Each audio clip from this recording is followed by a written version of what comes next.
Okay, good morning, students. So today we start a new chapter, Theory of demand +1 economics. तो आज हम chapter सबसे important chapter start करने वाले हैं, थ्योरी ऑफ डिमांड। तो फर्स्टली वो डिस्कस अबाउट डिमांड। डिमांड होती क्या है? देखो, डिमांड का मतलब होता है you have to desirability to buy a product. अगर किसी प्रोडक्ट को खरीदने की आप में डिज़ायरेबिलिटी है, आप डिज़ायरेबिलिटी मतलब आपकी इच्छा भी है, और इच्छा के साथ उस प्रोडक्ट को खरीदने की आप में एबिलिटी भी है, मतलब एबिलिटी टू पे, कि आप उस प्रोडक्ट को क्या कर सकते हो, खरीदने के लिए पैसे भी पे कर सकते हो, और आपको नीड भी और सही समय भी है, तो it is called as a demand. Demand का मतलब होता है you have to desirability, ability to pay and a correct time and need. अगर ये सब मिल जाए तो क्या बन जाती है? डिमांड बन जाती है। डिमांड होती है मांग। अगर आप किसी प्रोडक्ट की मांग करते हो तो मांग करने के लिए, तो आप ये मांग कर रहे हो, मांग करने के लिए आपके पास क्या होनी चाहिए? डिमांड करने के लिए आपके पास क्या होनी चाहिए? एबिलिटी टू पे, कि उस प्रोडक्ट को पे करने के लिए आपके पास पैसे होने चाहिए। दूसरी डिजायरेबिलिटी, उसको खरीदने की आपकी इच्छा होनी चाहिए। तीसरी आपकी नीड, आपकी ज़रूरत भी होनी चाहिए, और एक सही समय होना चाहिए, और एक सही जगह होनी चाहिए, तो it is called as a demand. उसे हम क्या बोलते हैं? डिमांड बोलते हैं। लिख भी रखा, supposing you desire to have LED TV. आप एक एलईडी टीवी खरीदना चाहते हो, इच्छा तो है खरीदने की, but you do not have enough money to buy, लेकिन आपके पास इनफ मनी नहीं है उसे खरीदने के लिए, तो it is not called as a demand. ये सिर्फ आपके थिंकिंग बन के रह जाएगी, डिज़ायर बन के रह जाएगी, वो डिमांड नहीं बनेगी। डिमांड तभी बनेगी जब उसको खरीदने के लिए आपके पास क्या हो? सफिशेंट मनी हो। अब आगे क्या कहता है कि आपके पास इनफ मनी तो है, लेकिन आपकी इच्छा नहीं है एलईडी टीवी खरीदने की, तो भी ये डिमांड नहीं बनेगी। मतलब डिमांड बनने के लिए आपके पास डिज़ायरेबिलिटी भी होनी चाहिए, और इच्छा भी होनी चाहिए, एबिलिटी टू पे, खरीदने के लिए पैसे भी होने चाहिए सफिशेंट, तब जाके वो क्या बनेगी? डिमांड बनेगी। तो demand for a commodity is the desire to buy commodity. Demand for a commodity क्या होता है? एक इच्छा होती है किसी प्रोडक्ट को खरीदने की, और उसको खरीदने के साथ साथ आपके पास क्या होनी चाहिए? सफिशिएंट परचेजिंग पावर भी होनी चाहिए। मतलब आपके पास क्या होना चाहिए? सफिशिएंट पैसा भी होना चाहिए, और उस पैसे को खर्च करने की भी आप में क्या होनी चाहिए? इच्छा होनी चाहिए, तो it is called as a demand. उसे हम क्या बोलते हैं? डिमांड बोलते हैं। तो क्लियर हो गया होगा डिमांड का मतलब क्या है? Desirability, ability to pay and willingness to spend the money, तो it is called as a demand. उसे क्या बोलेंगे? हम डिमांड बोलेंगे। ओके, अब demand and demand quantity demand. देखो, डिमांड का is also expressed with reference to price. Demand को हमेशा किससे मेजर किया जाएगा?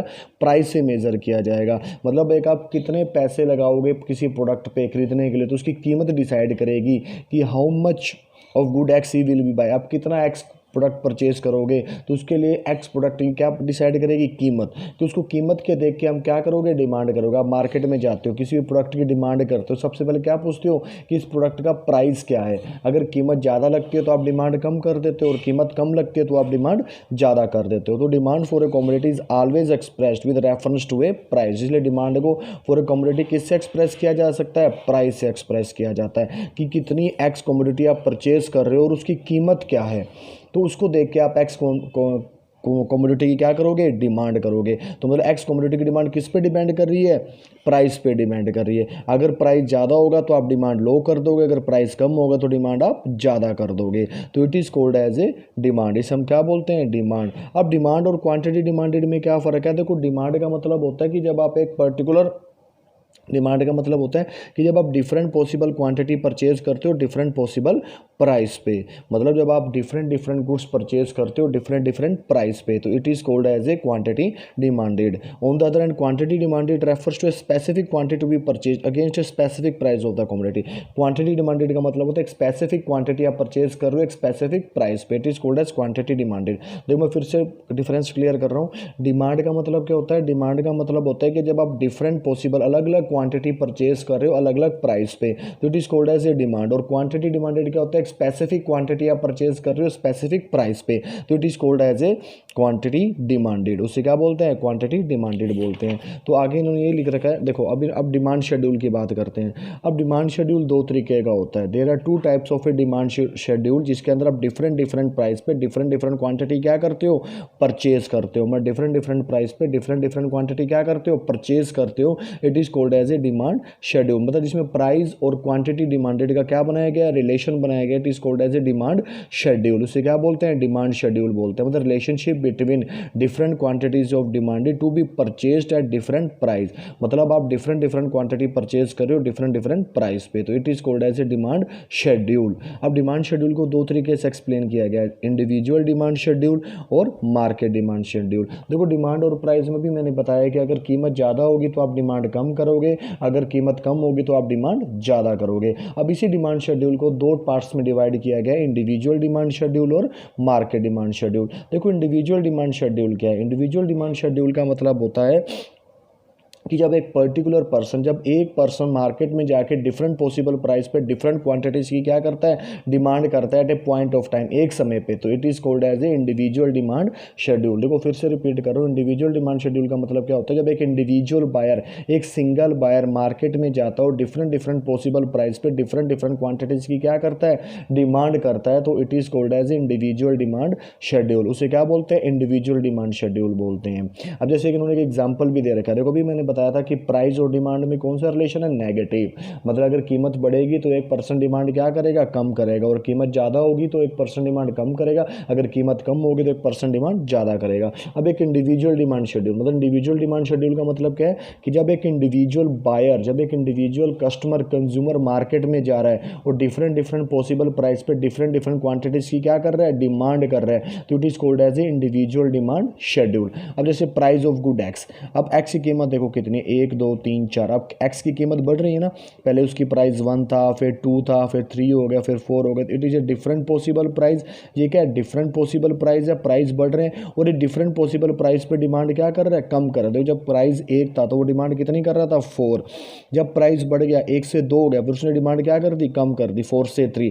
फिर प्राइस और बढ़ गया, 2 से 3 हो गया, कीमत उसने और कम कर दी, 3 से 2। प्राइस और बढ़ गया 3 से 4, तो उसकी कीमत उसने फिर कम कर दी, 2 से 1। तो it is called as a individual demand schedule. उसे क्या बोलते हैं? इंडिविजुअल डिमांड शेड्यूल बोलते हैं। इंडिविजुअल डिमांड शेड्यूल का मतलब है कि जब डिफरेंट पॉसिबल प्राइस पे डिफरेंट क्वांटिटीज़ क्या करते हैं? डिमांड करते हैं, तो it is called as a individual demand schedule. उसे हम इंडिविजुअल डिमांड शेड्यूल बोलते हैं। अब जैसे गुड एक्स के प्राइस इंक्रीज होंगे तो क्वांटिटी डिमांडेड क्या होगी? डिक्रीज होगी। तो इट इज कॉल्ड है, जब से 1 रुपये प्राइस यूनिट था तो वो 4 की डिमांड करता था, जब कीमत बढ़ेगी 4 होगी तो उसने डिमांड कितनी कर दी? 1 की कर दी। तो इनवर्स रिलेशनशिप होता है, साफ साफ लिख रखा है कि ऑन उस प्रोडक्ट की कीमत में और एक कस्टमर की डिमांड में कौन सा रिलेशन होता है? इनवर्स रिलेशन होता है। On price of the commodity, अगर उस प्रोडक्ट की कीमत बढ़ेगी तो कस्टमर उस प्रोडक्ट की डिमांड क्या कर देगा? कम कर देगा। अगर उस प्रोडक्ट की कीमत कम होगी तो कस्टमर उस प्रोडक्ट की डिमांड को इंक्रीज कर देगा। तो there is a inverse relationship. कौन सा रिलेशनशिप होता है? इनवर्स, नेगेटिव रिलेशनशिप होता है। किसके बीच में? On price of the commodity and it's quantity demanded. अब इन्होंने अगला किसको एक्सप्लेन कर रखा है? Market demand schedule. देखो मार्केट डिमांड शेड्यूल क्या होता है? मार्केट डिमांड शेड्यूल का मतलब होता है जिसमें बहुत सारे कस्टमर्स हो, there are several consumer of a commodity. उस कमोडिटी को खरीदने के क्या है? सेवरल कंज्यूमर्स हैं। In every market there are several consumer of a commodity. कि ऐसी मार्केट जहाँ पे उस प्रोडक्ट को खरीदने के क्या है? सेवरल कंज्यूमर है। मतलब मार्केट डिमांड शेड्यूल रिप्रेजेंट करता है जिसमें कई सारे कंज्यूमर होते हैं मार्केट में। मतलब market demand schedule represent of a commodity of by the consumer in the market. मतलब मार्केट डिमांड शेड्यूल वो डिमांड शेड्यूल है जिसके अंदर कई सारे कंज्यूमर होते हैं प्रोडक्ट को खरीदने के लिए। अब देखो पहले इंडिविजुअल के अंदर तो क्या था? सिंगल कंज्यूमर था, वो मार्केट के अंदर क्या कर रहा था? डिफरेंट पॉसिबल प्राइस पे डिमांड कर रहा था। अब मार्केट डिमांड शेड्यूल के अंदर क्या है? There are several consumer of a commodity. मतलब एक कंज्यूमर, 2 कंज्यूमर, 3 कंज्यूमर, अगर मैं तीनों कंज्यूमर को जोड़ दूँ तो क्या बन जाएगा? वो मार्केट डिमांड शेड्यूल बन जाएगा। मतलब there are several consumer of a commodity, it is called as a market demand schedule. मतलब by all the consumer are included in the market, it is called as market demand schedule. उसे क्या बोलते हैं? Market demand schedule बोलते हैं। अब देखो concept वही है, इसमें भी on price of the commodity और प्राइस प्रोडक्ट कमोडिटी के बीच में कौन सा रिलेशन है? नेगेटिव रिलेशन है। अब देखो प्राइस, अगर कीमत 1 है तो एक कंज्यूमर क्या करता है? कीमत बढ़ने पे डिमांड क्या कर रहा है? कंज्यूमर कम कर रहा है, और दूसरा कंज्यूमर भी डिमांड क्या कर रहा है? कम कर रहा है। अगर कीमत 1 है तो दूसरा कंज्यूमर 5 कमोडिटी परचेज कर रहा है। अगर कीमत बढ़ेगी 1 से 2 होगी तो उसकी वो कमोडिटी कितनी परचेज कर रहा है? क्वांटिटी कितनी परचेज कर रहा है? 4।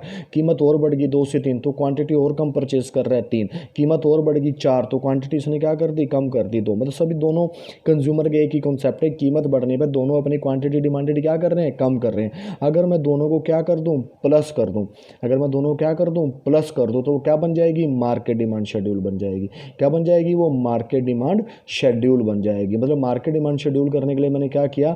दोनों कंज्यूमर की क्वांटिटी डिमांडेड को डिफरेंट पॉसिबल प्राइस पे क्या कर दिया? प्लस कर दिया। तो it is called as a quantity demand schedule, market demand schedule. अब इसके अंदर दो कंज्यूमर, आप 3 4 जितने कंज्यूमर ले लो, उन सब की क्वांटिटी डिमांडेड को प्लस कर देना, वो मार्केट डिमांड शेड्यूल बन जाएगा डिफरेंट पॉसिबल प्राइस पे। तो it is called as market demand schedule. तो ये मैंने आपको आज डिमांड और डिमांड शेड्यूल के बारे में क्या किया, एक्सप्लेन किया। तो नेक्स्ट वीडियो में आप देखेंगे उनके curves and diagrams. Okay, thank you.